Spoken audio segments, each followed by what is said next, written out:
J'ai de parler. Donc, le seul moment, c'est difficile de parler. La voix, elle est cassée. Que weltare mawde en ngaldo dental ko wiɗo guiri oɗo centre enen jettalla noon enen jetti sababu ibrahima thiaw enen jettalla enen jetti ibrahima thiaw kanko won sababu leso fof kanko won kadi ala han somin kalen taw ko par ce que waɗi saban ɗum waɗirni tegal afrique fof waɗi ɗum ko waɗi ɗum fanay ɗum amin mbawi ɗum settade won pour témoigner de ça e ñagoto Allah tan yalla sellindo kadi ko waɗa ko to ɓe yalla ɗufɗumen bisum amin oɗon tegal nam noon jarama minen wonɓe caggal leydi minen jetti Allah kadi minen jetti Oumar Kane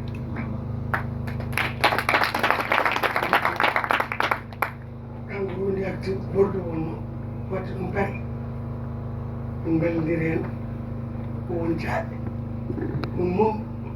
ɗum noyni ƴeewani ko hande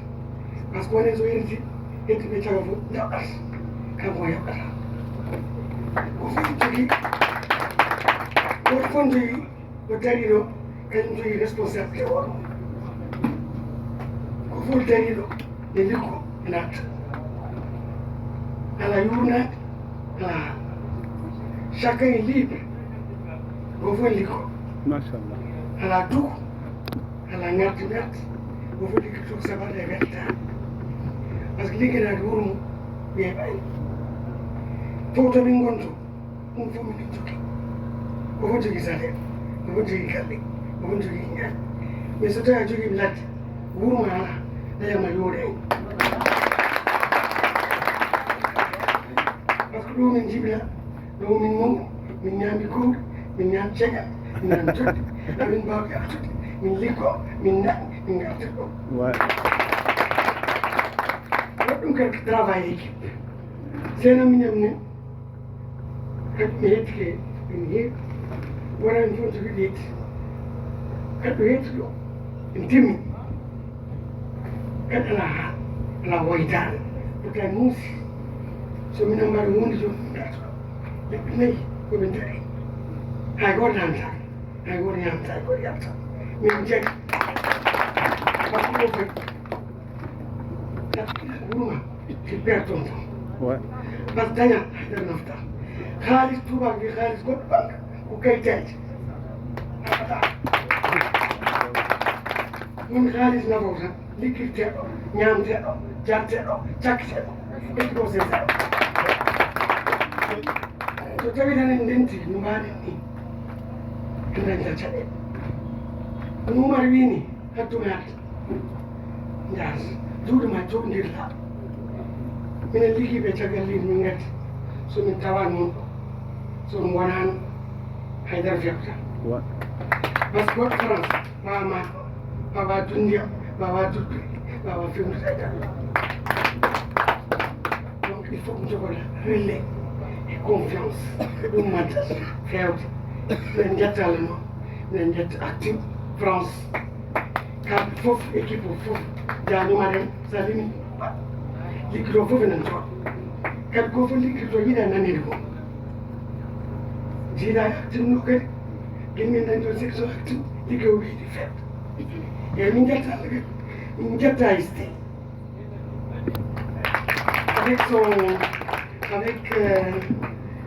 avec Mbarakouy sur place, la caravane de santé, cellal belli, miskineɓe tampuɓe tawa ala ko liggiriɗa ala ko ñamɗa kono cafrena cellal par ce que cellal gonnuɗa sa sellani enen jetta Allah kadi on remercie la communication la télévision Timat Papa Sarr ko jammen je te suis tous les jours. Des TV, non, mention spéciale. Vraiment, merci. Mes respects. Mes respects. Merci. Voilà. Vous êtes la grande royale. Jaram kadi minen mbaɗa remercier notre doyen en France, Ndiaye Siré Kane. Sa yimɓe dari ɓe liggoɗo e maɓɓe mi mawni ko Ndiaye Siré hokkinde en doole kañum walli ha garim ɗo kañum accompagne def hoolare moƴƴere mum yaajede mum muñal emin dottiɗo kam kadi yo Allah jammen ha juuto on ɗo yettimen kadi taw yaltata ɗum arki seeɗa eyyi wawɓe makko en keɓɗon kamɓe fof jarama yalla hokken wattude ni wuuri taw ko projet ɓurɗo oɗo projet merci beaucoup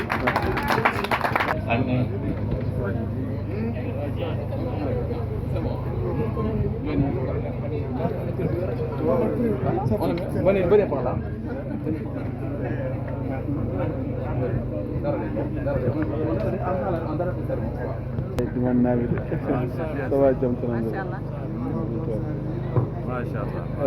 Dimar kay ko dimar ton. Merci beaucoup,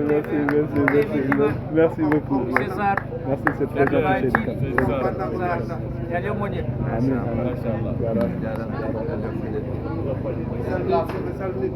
Merci, Mavinat Even Diabmani quoi. Merci beaucoup. Mohd Abdullah sohla ɗo Omar ala a sohla ga sar ɓe noon heewi seereɓe kono min kam wona séréer ko sono ɗum jaatigui jaadi fait comme chez vous ouais notre njaatigui moom vraiment mention spéciale pour notre njaatigui quoi njaatigui c'est bon allez-y micro al micro ça laissez-lui le micro ouais laissez-lui le micro laissez-lui le micro sinon voilà allez-y voilà c'est bon relax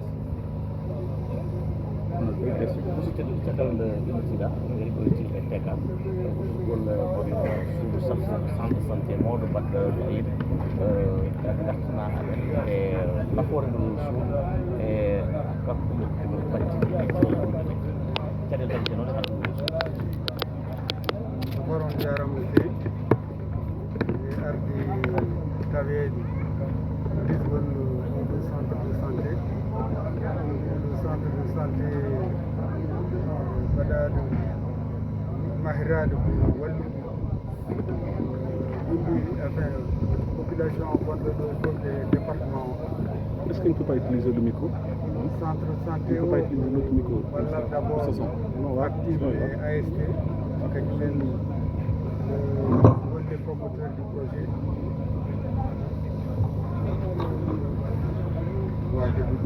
Eh, allez-y.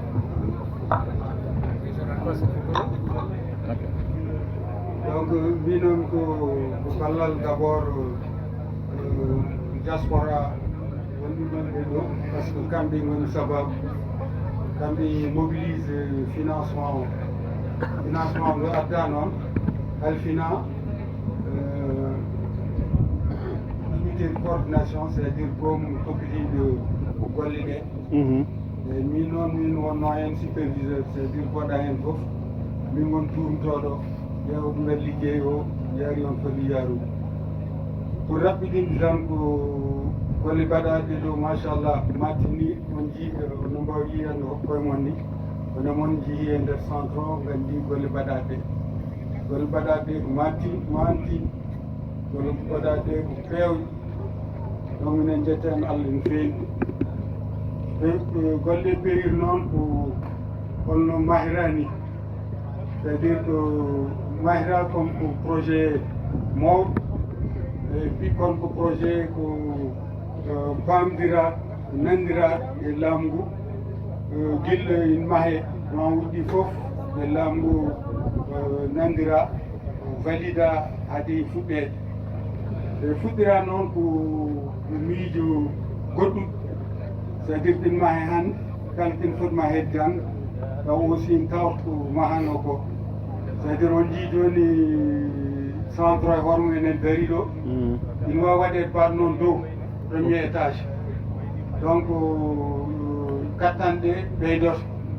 et puis yiɗa ko jangge jaam yo centre o waɗi hôpital départemental. alhamdulillah. So waɗama hôpital départemental kaɓirɗe ɓurata yonde e kaɓirɗe ɓurata fewde et également nden population wawata wallede eyyi pour artude ko mbinoɗa nani situation hat projet o situation cattunoɗo c'est à dire que sa yi cafrirɗe ɗo nde noon mbano ni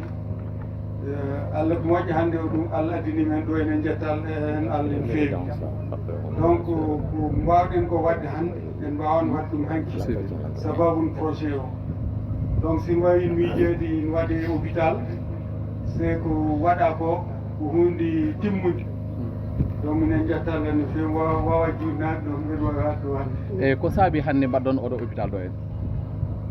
saabi ko ɗum mbimi joni c'est à dire que saabi ko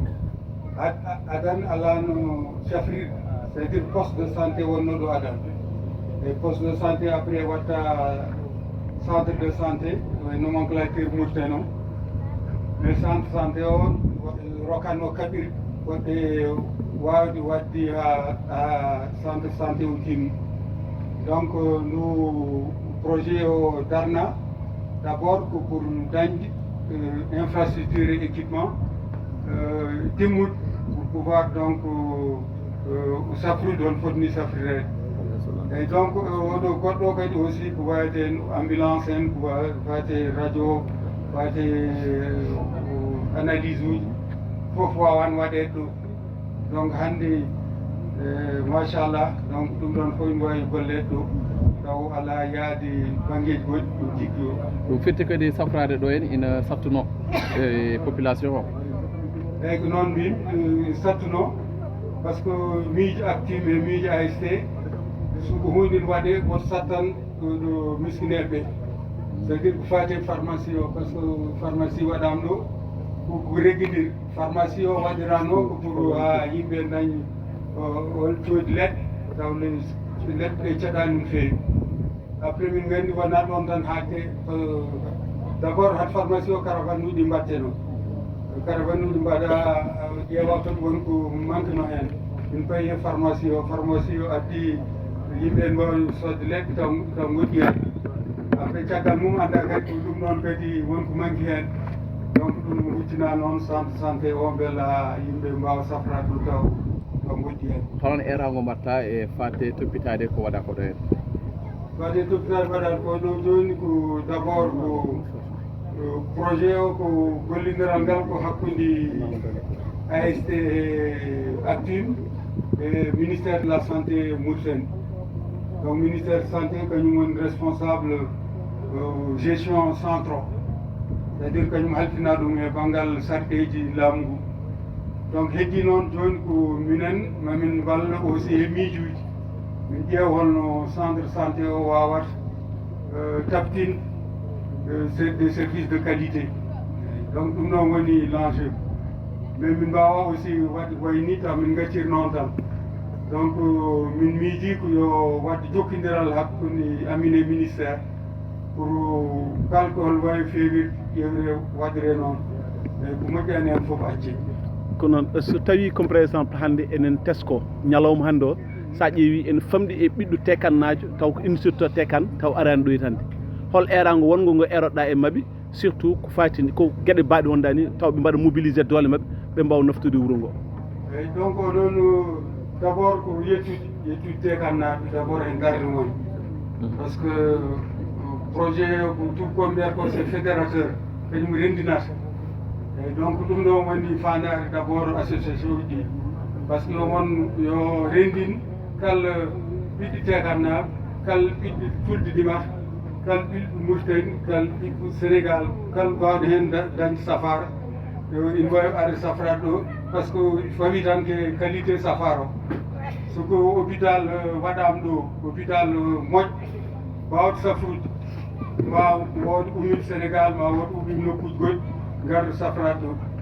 donc ko yimɓe c'est à dire population hoore mum ko dariɓe joni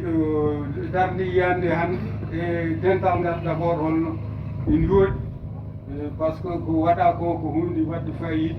donc im ngari tawsi promoteur uji ɗum ɗon ko yetteral mawɗo. Ok, merci. Voilà, par dit français et wolof. Allez-y. Bonjour. Aujourd'hui, nous avons assisté à l'inauguration d'un centre de santé. Nous pouvons considérer qu'étant un niveau d'hôpital 1. Qu'est-ce qui a motivé la population de Tekane, la diaspora et partout dans le monde de se mobiliser pour offrir ce bijou à la population? Juste avant de répondre à votre question, je me présente. Je m'appelle Kanouma, président de l'association contre la tuberculose et les maladies endémiques. En amour, l'association est basée en France. On a deux volets. Le volet informationnel, sensibilisation à destination des migrants et des étudiants. Ça, c'est en France. Et là, maintenant, on a un deuxième volet, soutien des projets de santé en Afrique. Comme on dit, charité bien ordonnée commence par soi. C'est exactement, je suis de Tega,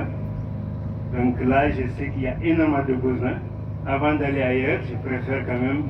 asseoir ce qui est sur place déjà, après élargir l'action. Ce centre de santé, c'est vraiment un plaisir de voir cette œuvre. C'est quand même bijou, comme on dit, comme l'a dit Bodia. C'est vraiment un bijou. Je sais la santé, surtout ici, dans les pays en développement, c'est vraiment très, très, très, très important. Et tu l'as chez toi, et là, il faut faire tous les moyens vraiment pour pérenniser cette action. Ça, c'est important. Quand on n'est pas en bonne santé, on ne peut pas travailler. Ouais. Quand on n'est pas en bonne santé, on ne peut pas aller au champ. On ne peut rien faire. Donc ça, c'est très important. Ça, c'est au premier niveau. Aussi, parce que là, je sais que, bien sûr, l'objectif de ce centre, c'est pour aider les gens qui sont sur place, qui n'ont pas les moyens aussi, parce que là, c'est notre action première. C'est aider les gens qui n'ont pas les moyens. C'est surtout ça. Quand vous avez déjà cette réalisation, maintenant, c'est à vous vraiment de l'entretenir, de vous entraider pour vraiment pouvoir mettre ça dans le profit de tout le monde. C'est pour résumer un peu. Développer, ne résumez pas, développer. Vous avez le temps. Ok. C'est-à-dire qu'on va revenir sur l'entretien. Il est important de construire, mais en général, l'entretien pose problème. Là, je pense que quel appel lancez-vous à la population locale sur place? Ou bien est-ce qu'il y a un partenariat entre vous et l'État mauritanien pour pouvoir entretenir ce joyau? Ouais. Effectivement, pour l'entretien, depuis hier, la question est la même. Tout celui qui visite ce centre, il dit oui, c'est très bien. Mais dans une année, on ne saura pas exactement qu'est-ce que ça va devenir. Okay. Donc ça, c'est important de l'entretenir et de vraiment chacun apporte ce qu'il peut. Et là, pour la gestion, on est en train de mettre en place une étude de gestion pour répartir les tâches. Bien sûr, comme l'a dit Momodou, on ne va pas quand même investir tout ça et laisser dans les mains des autres. On ne le fera jamais, on ne le fait jamais même. Comme vous avez vu, la pharmacie, c'est pareil, du bout en bout. Le centre de santé, bout en bout. On ne va pas laisser, bien sûr, parce que là quand même, c'est un travail bien fait. Et ça, je tiens à préciser aussi, parce que effectivement, nous, on est très motivés pour le faire, mais il y a des gens qui ont confiance en nous. Madame avait parlé de Tchao. Il n'aime pas qu'on parle de lui. Je me permets de dire, si vous avez dit ça, c'est à cause de lui. Ciao. Merci. Ouais, ciao. Merci, ciao. Et là, c'est la confiance est là. Et si on est arrivé jusque-là, nous, là-bas, on s'est dit qu'on fera tout pour que ce centre soit opérationnel. C'est ce qu'on a fait. Ça, c'est concret. Merci beaucoup. Merci. Mais la dernière question, c'est-à-dire que votre partenariat avec le ministère de la Santé, y a-t-il eu des fruits ou non? Oui, avec le ministère de la Santé, ici, en Mauritanie, en cas le domaine de la santé est balisé. Ça, il faut ça. toute association, tout projet, c'est le ministère de la Santé qui valide. Ok. Donc on a un partenariat avec le ministère de la Santé.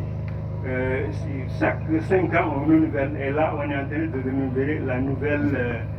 convention avec le ministère de la Santé. Merci. Toogal s'il te plaît. Xaal wolof s'il te plaît. Alors, mi waa wolof. Sawd nu dëgër waay nu dëgër ah. Sawdatu. tur bi sant bi. tur bi Sawdatu la sant bi kan. ok Aïcha. Sawdatu ñu ngi fii ci Tay Kane ñëwoon fekkee li nga xamante ne mooy inauguration hôpital bi naka nga gisee liñ fi def li tey. liñ fi def li tey la comme solo macha allah population bi soxla woon nañ ko te soxla population bi mérité nañ ko te population bi yelloo na ko. mbir bu am solo la te lu ñu amal njëriñ la encore. léegi lii bi nga ko amee fii dina dimbale néew di doole gi ñi nga xam ne ñi mënuñu amuñu moyen pour faju daañu fii dafa jege daañu ñëw fii ba pare docteur yi seen liggéey mucc na ayib macha allah.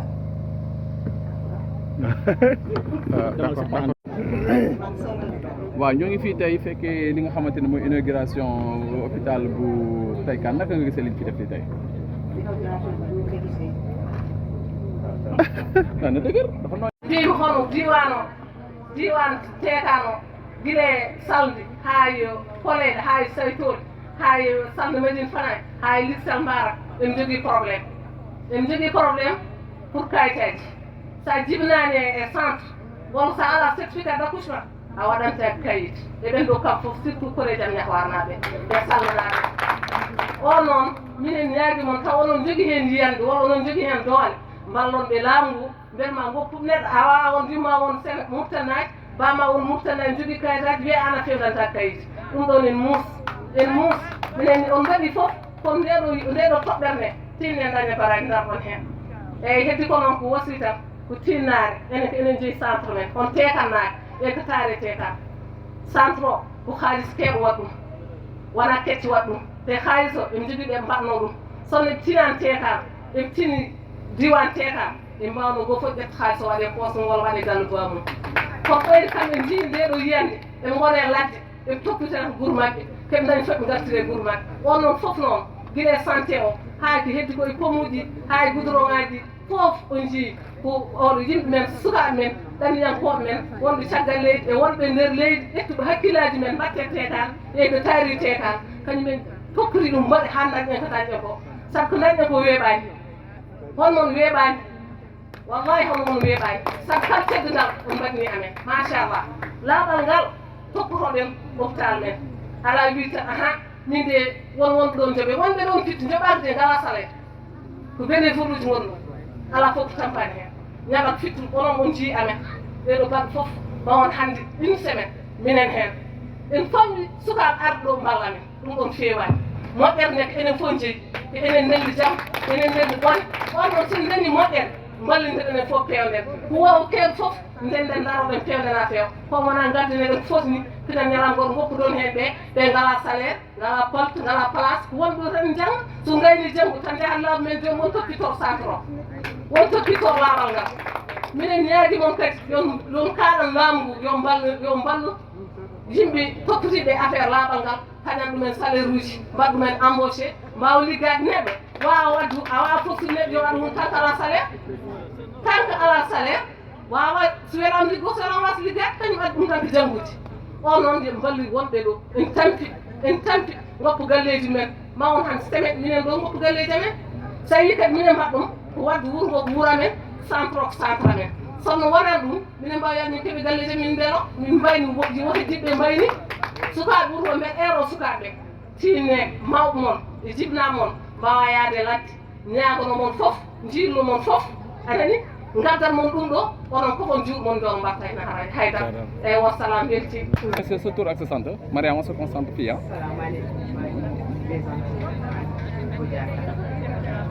maa ngi tudd Bodiakar maa ngi bokk ci association active waaw Bodia tey ñu ngi fii fekkee li nga xamante ne mooy inauguration bu centre de santé bu Tay Kane naka nga gisee inauguration bi. inauguration bi dafa am solo. ay waay bu dem. ferme ferme ñëpp ñu wuy si dañ ñëw jàppale waa Tekka dimbale leen ci faj moom nga xam ne ñoom village bi bu temps faj problème bu rëy la woon ci moom ñoom te surtout jigéen ñi matu mais du jigéen ñi matu di yenn di ko yóbbu feneen léegi macha allah sax nga sant bi ñëw na léegi dina dimbali jigéen ñi ñuy matu ñi am doom dina leen dimbali bu baax di dimbali ay nit ñi nga xam ne seen loxo jot ci ginnaaw leen jàppale ci bu baax ci waa Tekka dina activité centre de santé ak mbégte waaw mbégte bu rëy te xam ne nii budget bu rëy la ci ñoom te centre de santé xaalis bu rëy bu bëri lañ ci def te à peu près 1,4 million euros lañ ci def pour faj moom mooy avenir waaw ku faju waaw bu weesoo loolu gis nañu comme ni nga ko waxee rek lii c'est un bijou dafa war aussi tamit ñu aar ko sàmm ko aar ko lan ngay ñaax askan bi. waaw maa ngi ñaax waa Tekka na góorgóorlu ci propriété santé ak propriété ñooy ànd waaw léegi nit ñi suñu setul loolu beneen problème encore la lay donc nanu góorgóorlu ci set bi moom wax dëgg centre bi pour entretien bi nañ ci góorgóorlu bu baax parce que bu dëgg yàlla ñu jox leen toll na centre de santé bu mel ni ngeen ci war a jàpp bi nag mooy ngeen taxaw defar ko bu baax bañ a découragé ñu leen dimbale ñi parce que ñu leen dimbale ñi ñooñu ginnaaw réew la nekk ñooñu bu dëgg yàlla faju bi ngi faj mais dañu ñëw pour dimbale leen donc ñu ci jàpp seen ñaari loxo te xam ni lii yombul liggéey bu am solo bu am ay yëpp lañ ci def liggéey yàgg la association active bi à peu près 22 ans de travail arraché-pied ci président Omar Kane amul lu mu ci def ñun amuñu lu mu ci def léegi nag commencé nañ ci jaay beñe di jaay ay bisaab ba mu toll nañ donc liggéey na donc jàppante boole mooy doole kon nag jàppante bu baax ñu defar seen centre parce que bii moom wax dëgg yàlla bijou léegi les gens qui sont autour ñoom ñëpp ñu ñëw faju si donc comme que ni waa ñu nekk ñi ginnaaw ñu ñëw di faj si donc surtout waa Tekka ñu góorgóorlu. tur bi ak sant bi. bu jaakaar laa mi wona gawlo noon mi wona bambaɗo koñ kono mami haal saabu ko ɓerdam nde ɓuuɓi hannde machallah allah ono seedi kadi mi haddani ɗum ha wela neɗɗo kalɗum ɗon ko fi sabilillah neɗɗo wama shahidna illa ma alimna neɗɗo settotako so wona ko andi noon darde nde yooɗi golle ɗe jooɗi ɗum ɗo wona oɗo yonta fewnana ɗum kadi so tawi en durni miijoji meɗen e ko ɓenni alhamdulillahi rabbil alamin ɗeɗo leyɗeɗe kede keftina walla indépendance men ɓooyi duuɓi 60 pawɗi 65 60 60 faade hannde enen nganndi ko ɗo jibiniɗen ɗo mawnuɗen en jii hanki mboɗo ara oɗo waktu nde sikki mboɗo woni ɗoyne hakkunde ɗoyne Rosso ɗum ɗo no wiyete forêt classé ɗo Gagne haqqillam yeehi e nde min goni sukaaɓe no wummo Rosso aɗa tacco ɗo o difficulté laawol ala ene hulɓini ha maayi on saaha haa ɗo tolna ɗo hannde dottoɗa kadi nabba e pont on saha sa ari jamma mbawata ko garmayo ha weesa walla mbawa wullude gadde laaɗo hannde pommuji mbaɗama alhamdulillahi rabbil alamin on jii ɗum ɗo oɗo infrastructure aduna ɓosat kono ɓosnat ɗo aduna ko yimɓe ɓosnata aduna o hoɗum ɓosani aduna o wonnoɗo ko noon woni kono ko yimɓe ɓen jogui mana kiram ɓerɗe men wawde mana waylude kono neɗɗo noon sa jogaki kiram hoorema d'abord a jogaki kiram leñol ma a jogaaki kiram enɗam ma a jogaaki kiram wuro ma a jogaaki kiram leydi ma an sa maayi mataw woyma tan ko gooka kono wona nafoore jarama seydi merci woyma tan ko gooka amin gooma tan min goyi ala kono kam nafoore nde kam haradde tani yalla suuren amin min de mi yetti denndaangal dariɓe hennde pelle ɗe active golle moɗon jooɗe minen siiwa ɗe jamma e ñalama kala ko mbawɗon wadde amin siiwa golle mon no jooɗi golle mon coofani association santé tekan mention spéciale aussi ko yo yimɓe tiniɓe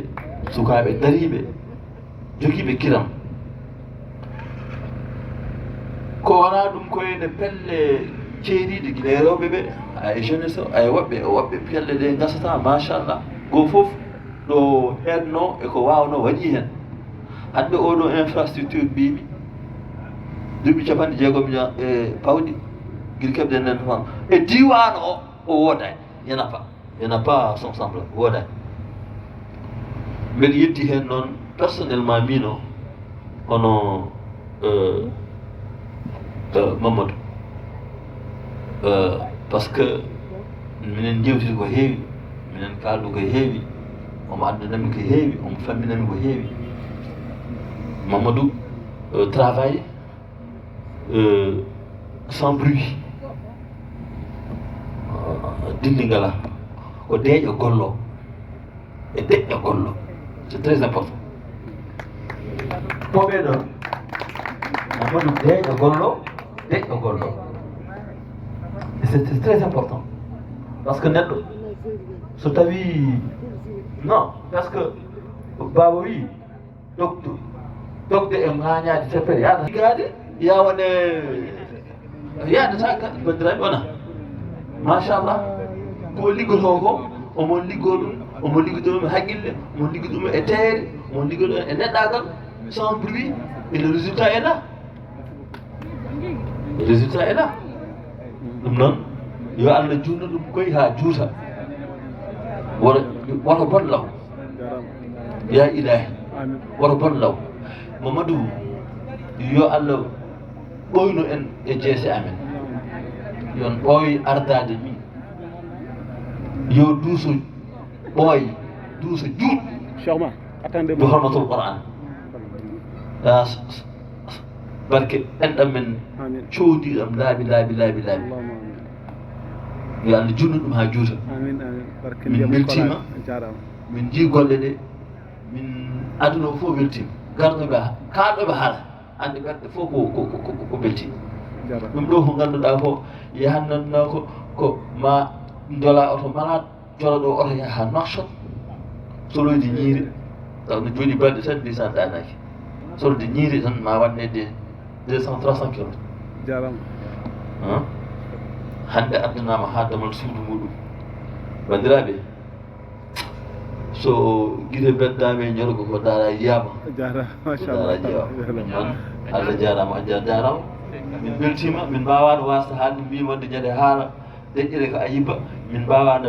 ɗum ɗo min ɗum ɗo ko ubbude neema min mbawa ko amma bi ni'mati rabbika fa haddis